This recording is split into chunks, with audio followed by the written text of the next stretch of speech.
अस्सलाम वालेकुम नाज़रीन, खबर की असल खबर के साथ समीर कुरैशी आपकी खिदमत में हाजिर। कराची में यकदम टारगेट किलिंग का स्विच ऑन हुआ था और ये स्विच ऑन होते ही कराची में टारगेट किलिंग शुरू हो गई थी। कहीं मजहबी जमात का कोई कारकुन मारा जा रहा था, कहीं किसी जगह किसी को टारगेट किया जा रहा था। और उसके बाद सीटीडी ने एक बड़ी कामयाबी हासिल की। सीटीडी के डीआईजी असफर मैसर और एसएसपी इरफान बहादुर, एसएसपी सिंगार मलिक, इन्होंने अपनी टीमों के साथ कार्रवाइयाँ की और मुल्जिमान को गिरफ्तार किया। एक मुल्जिम मासूम रजा और एक मुल्जिम इमरान मोटा, इन दोनों को गिरफ्तार करके असलहा दस्ती बम बरामद कर लिए। ये मुल्जिमान अनस रहमान जो कि यूनिवर्सिटी रोड पे कत्ल हुआ था, उसके कत्ल में मुलविस थे। कि इनमें से एक मुल्जिम था जो कि अहले सुन्नत वल जमात के सरबराह औरंगजेब फारूकी पर मोती महल पर हमले में मुलविस था, जिसमें पुलिस एहलकारों समेत 7-8 अफराद जो है वो जहाँ बहक हुए थे। और उसके बाद मोती महल पर यह हमला हुआ था।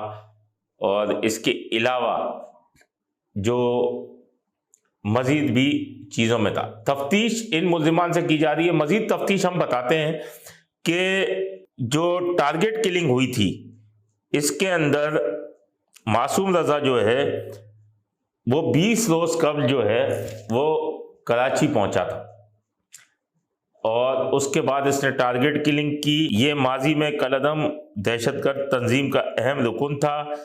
इसके खिलाफ 2012 में भी दहशतगर्दी के मुकदमात दर्ज हुए थे। उसके बाद इसने एक कलअदम जमात में शमूलियत की और टारगेट किलिंग करना शुरू की। पड़ोसी मुल्क से उसे उसका नेटवर्क जो है वो ऑपरेट किया जा रहा था।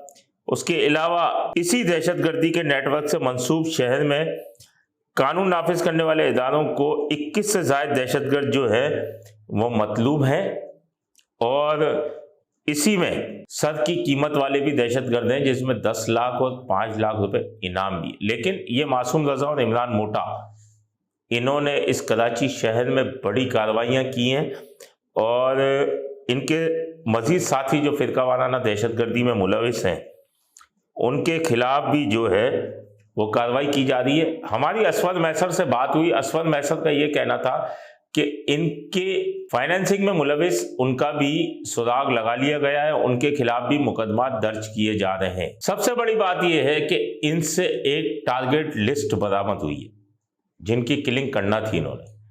ये हिट लिस्ट जो थी, इसके अंदर 7 से 8 अफराद के नाम मौजूद हैं।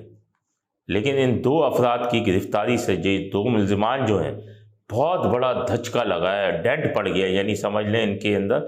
तो वो तकरीबन फ़िलहाल वो महफूज हो चुके हैं। हमारी ये कार्रवाई में वफाकी जो एक इंटेलिजेंस एजेंसी है उसने और सीटीडी ने मिल के जो है ये ऑपरेशन किया है और मैं उम्मीद करता हूँ इंशाअल्लाह ये बहुत बड़ा डेंट है और ये जो एक मुनज़्ज़म ग्रोह एक मुनज़्ज़म कार्रवाइयाँ कर रहे थे, उनको अभी इस कार्रवाई करने में खासी दुश्वारी और मुश्किल पेश हो गई। 2 9mm पिस्टल इनसे रिकवर हुए और 2 हैंड ग्रेनेड भी इनसे जो है वो रिकवर हुए हैं। इब्तदाई जो तफ्तीश है इसके दौरान हमें पता चला है कि इस तरह के और भी अनासर जो है वो कराची शहर में मौजूद हैं, जिसके ऊपर सीटीडी शबो रोज़ जो है वो काम कर रही है। पहली टारगेट किलिंग हुई है, उससे 20 दिन पहले ये जो मासूम है ये यहाँ पे आया है और इसकी टास्किंग हुई है और ये गिरफ़्तार हो गया, वरना इसने और भी बहुत सारे लोगों को हिट लिस्ट पे रखा हुआ था। कुछ लोगों के नाम हमें मिले हैं जिनको हमने अलहदा बता दिया है कि असफर मैसर का ये कहना था कि वो महफूज हो चुके हैं, लेकिन इनके साथियों की तलाश जारी है। हो सकता है कि उनके साथी भी कोई हमला करने की कोशिश करें, लेकिन अब सीटीडी का काम ये है कि इनसे मज़ीद तफ्तीश करें और उनकी सिक्योरिटी का इंतज़ाम करें, क्योंकि किसी टाइम भी उन पर हमला हो सकता है। इन दोनों मुल्जिमान से मज़ीद अहम इंकिशाफात भी मुतवक्को हैं और जो इंकिशाफात आएंगे हम अपने नाज़रीन से शेयर करेंगे। अपने होस्ट समीर कुरैशी को इजाज़त दीजिए। अल्लाह निगहबान। C110 نیوز، خبر کی اصل خبر۔